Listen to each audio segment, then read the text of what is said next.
Shalom, selamat pagi Bapak Ibu. Salam sejahtera bagi kita semua. Sebelum kembali kita beraktivitas dalam kegiatan kita di hari ini, mari kita kembali membaca dan merenungkan firman Tuhan. Di pagi hari ini dari Kisah Rasul pasal yang ke-16, ayat yang ke-4 sampai ayat yang ke-5 akan menjadi dasar perenungan kita. Demikian firman Tuhan. Paulus menyeberang ke Makedonia. Dalam perjalanan keliling dari kota ke kota, Paulus dan Silas menyampaikan keputusan-keputusan yang diambil para rasul dan para penatua di Yerusalem dengan pesan supaya jemaat-jemaat menurutinya. Demikianlah jemaat-jemaat diteguhkan dalam iman dan makin lama makin bertambah besar jumlah mereka. Demikian bacaan firman Tuhan, berbahagialah yang mendengar dan mengindahkan firman. Dalam bacaan firman Tuhan kita di pagi hari ini kita bisa melihat Bapak Ibu Saudara terkasih, bagaimana jemaat yang di dalamnya tentunya ada murid-murid Kristus, dikatakan di sini iman mereka diteguhkan, ya, bahkan jumlah mereka makin bertambah besar jumlahnya. Karena apa? Sampaikan di sini bahwa Rasul Paulus dan Silas itu menyampaikan keputusan atau menyampaikan pesan, menyampaikan berita dari sinode atau dari gereja pusat di Yerusalem. Memang tidak dijelaskan di sini pesan apa yang disampaikan, tetapi dampak dari apa yang dikerjakan dari pesan tersebut, jemaat itu imannya semakin diteguhkan, bahkan jumlah mereka semakin banyak. Saya kena percaya pesan yang disampaikan adalah pesan yang tentunya berbicara tentang hal-hal yang berhubungan dengan keimanan mereka sebagai orang percaya.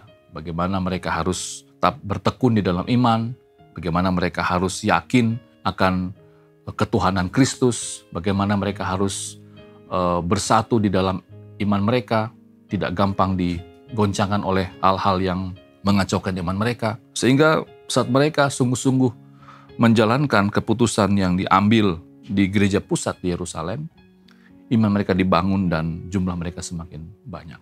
Dalam konteks kita sebagai gereja Tuhan, kita punya sinode atau kita punya keputusan dalam konteks gereja GKN, kita punya wilayah Jawa Bali. Dan tentunya kita sebagai orang GKN, tentunya kita punya begitu banyak pengajaran, punya begitu banyak hal-hal yang menjadi ciri khas dari gereja Kristen Nazaren. Dan saya kira percaya keyakinan iman, pengajaran-pengajaran dari gereja Kristen Nazaren, kalau kita jalani dengan sungguh-sungguh, kalau kita ikuti dengan tulusan hati, saya yakin hal tersebut tentunya akan membangun iman kita. Sebagai contoh bagaimana semboyan gereja kita adalah kudus bagi Allah.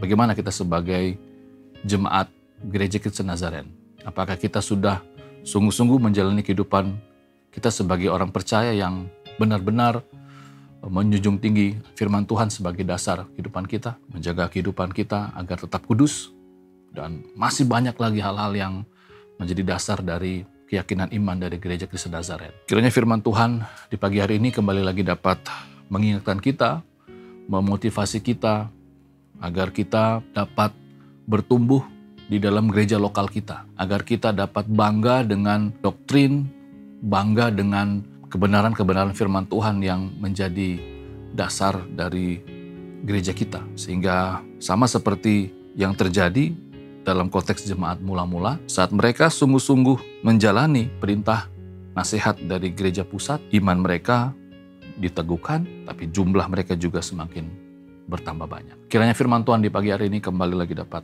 mengingatkan kita sebagai bagian dari gereja lokal, bagaimana kita harus menghidupi pengajaran kita. Kita berdoa. Tuhan, terima kasih. Kami bersyukur bahwa kami adalah bagian dari sebuah gereja Tuhan yang yaitu gereja Kristen Nazaren. Di mana gereja ini memiliki pengajaran yang sangat unik, pengajaran yang tentunya kalau kami kerjakan, kami hidupi, kami lakukan, tentunya akan membangun iman kami. Tapi kami juga tentunya akan berdampak bagi orang-orang sekeliling kami. Mampukan kami Bapa, agar kami sebagai bagian dari gereja Tuhan, yaitu gereja Kristen Nazaren, dapat bangga menjadi orang Nazaren. Terima kasih Bapak, ini doa kami, berkati apa yang kami kerjakan dan juga memberkati orang yang kami kasihi.